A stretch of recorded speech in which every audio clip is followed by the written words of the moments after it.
So we got some news out of Philadelphia. The Eagles ended their season with a disappointing loss at the Tampa Bay Buccaneers. They got absolutely throttled. Final was 31-15, but it was a much larger blowout than that. It was 31-0 after three quarters. Quarterback for Philadelphia, Jalen Hurts, did not play well at all. Multiple turnovers, didn't move the ball much of the game, got some garbage time points. But other than that, it was not a good performance by Hurts. When asked about Jalen Hurts as his quarterback moving forward, this is what GM for the Philadelphia Eagles, Howie Roseman, said. He said, in no uncertain terms, that Jalen Hurts will be the starting quarterback for the Eagles next season. Now, that seems like a pretty big vote of confidence. But then when you take it back to exactly 1 year ago, after the Eagles finished their disappointing season, the same GM, Roseman, was asked about his then starting quarterback, Carson Wentz. And this is what Roseman said about Wentz. He said, when you have players like that, they're like fingers on your hand. You can't imagine that they're not part of you, that they're not here. That's how we feel about Carson. As we all know, he then traded Carson Wentz very promptly to the Indianapolis Colts. So what are your thoughts on this? Do you think this is a kiss of death for Jalen Hurts, or do you think this is actually a vote of confidence from the Eagles GM? Well, it depends. Maybe that was Carson Wentz was like a pinky. So it's like replaceable. You don't really use it all that much. Maybe Jalen Hurts is more like a thumb.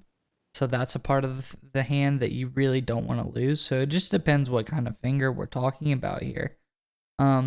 I did also read another quote from Nick Sirianni, the Eagles head coach,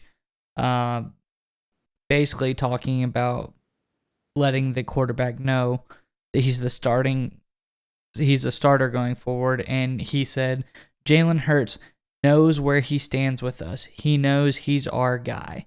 So, I mean, that's two different people saying that. I think they probably stick with him for this year, but I don't take Roseman's or Sirianni's comments at any value whatsoever. They could easily, if Aaron Rodgers said, hey, I want to come to Philadelphia, I could see them cutting Jalen Hurts instantly. Yeah, I agree with that 100%, especially when you look at Jalen Hurts' performance, last season and even his rookie year, the few games he did play. And being the big brain show we are, I got some nice statistical analysis here. And just looking at where Jalen Hurts stacked up against his competition, right? And then you look at his passing yards per game, his volume, what he produces. I mean, you got guys like Trevor Lawrence, Baker Mayfield, Sam Darnold, all more productive than Hurts. When you look at passer rating, he had a below average passer rating of 87.2. That's behind Tua, Jared Goff, Davis Mills from Houston. When you look at quarterback rating, which is ESPN's QBR rating, where they factor in things like running, that's supposed to be, really benefit Jalen Hurts' numbers. That's QBR is sort of a normalized metric of sort of normalized data point. So where 50 is average, 100 is perfect. Jalen Hurts fell below average at 48.2. There's no data, there's no analysis that says Jalen Hurts is anything more than an average quarterback. And I think the big thing here is the Eagles have 3 first-round picks. I mean, do you think they could potentially kind of hedge their bets here? Maybe stick with Hurts, but also make a move for the future with one of those 3 picks? So here's a theory that I read, and I'm not going to take this for my own. Somebody else put this out there. I don't remember who it was. Okay, so they do have 3 first-round picks. Here's what I have heard the meta is going forward for this Eagles team would to be spend 2 of your first-round picks on weapons to build your roster a little bit more. The Eagles roster is a little bit lacking in certain spots. It's getting a little older in other spots. So get protection, get weapons for Jalen Hurts to make him as effective as possible.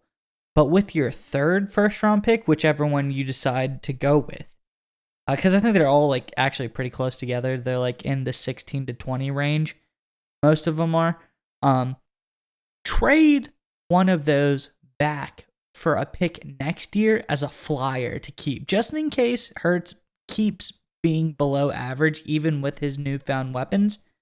And then you have a backup plan, so to speak. So 2 first-round picks, that's great. 3, this is getting a little bit crazy. Maybe you trade 1 back to next year and keep it as a flyer to possibly get a quarterback then if it doesn't work out. But if not, then you have another first round pick next year. I don't really see how it could go wrong.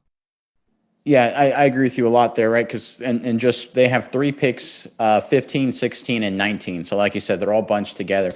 I think what's interesting to your theory is that right behind the Eagles in terms of drafting orders, you have the Pittsburgh Steelers at 20.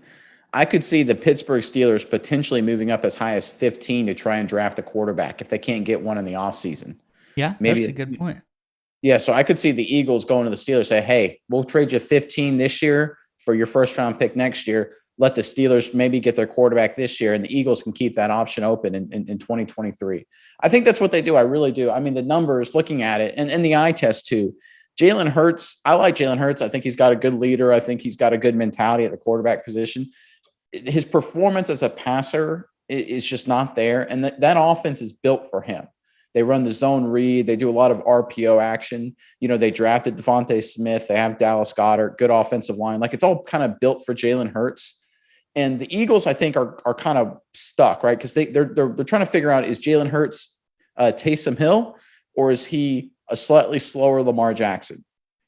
Yeah. So I think they waited out one more year, like you said, to see if, he's Lamar Jackson. But I think they really are worried that he could be Taysom Hill, and you do not want to be stuck with Taysom Hill long-term at quarterback. No. And it was like Coach Sirianni once said. He made an analogy as a football program in the NFL being like a garden. And you got to, rake the garden, weed the garden, plant the seeds, put the manure over the seeds. Maybe this is the manure season. Maybe Hurts stinks this season, but the manure that was laid this season will give you the draft picks you need that will grow the beautiful flower that Jalen Hurts and this potential Philadelphia Eagles offense could be. So we never know. We'll see. We'll have to see what happens.